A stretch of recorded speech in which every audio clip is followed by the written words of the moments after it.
Now it's time to tackle the modulation section down at the bottom of Sculpture, which is where all the damage can be done to your sound if you want it to be. First of all, I'm going to put the instrument back into poly mode. I'd left it in mono mode from the previous tip. And now what I'm going to do is to concentrate on the LFO routing section first of all, down here in the bottom left hand corner. LFO1 is selected via this button here, and then what I have a chance to do is to apply the waveform for LFO1 that I want to use. So I'm going to grab a triangle wave, and what I can then do is to increase the rate or sync it to tempo if I want to.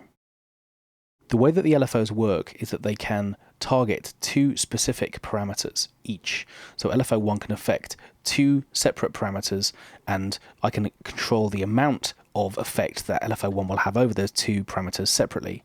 So once I've made the settings I want in the bottom left hand corner, I'm going to turn on the first target point, which is currently affecting pitch, and I can set the amount here. So the greater the amount, the greater the effect.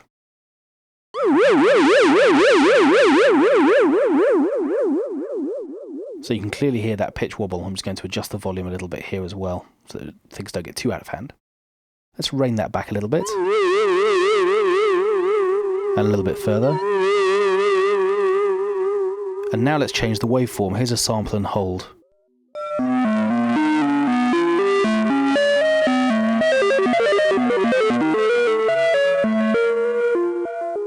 And there I am adjusting the rate as well. So let's rein that in and take that back up to a sine wave. What I can then do is to switch on the second target. The same LFO is going to go to work on any one of these parameters. I can choose my parameter from a list and again then adjust the amount to hear the result.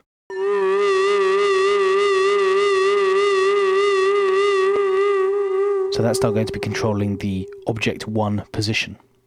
If I want to as well, I can set up a via control whereby I can make velocity control that. So now velocity changes will have a bearing on how the position of object 1 moves. So that's simply LFO1. When I'm finished with LFO1, I can move on to LFO2 and start all over again. I can choose a new waveform,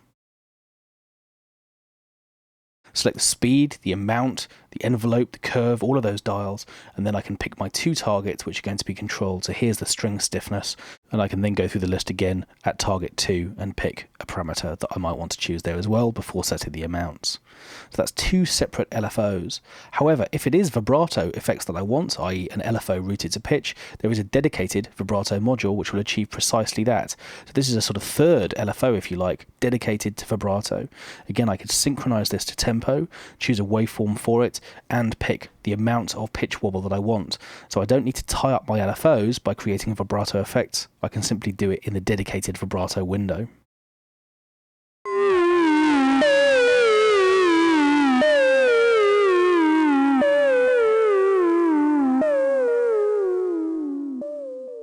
So I've now got these great wobbly pitch ramps because the saw wave in the vibrato module is being offset by the pitch settings that I've set up within LFO1.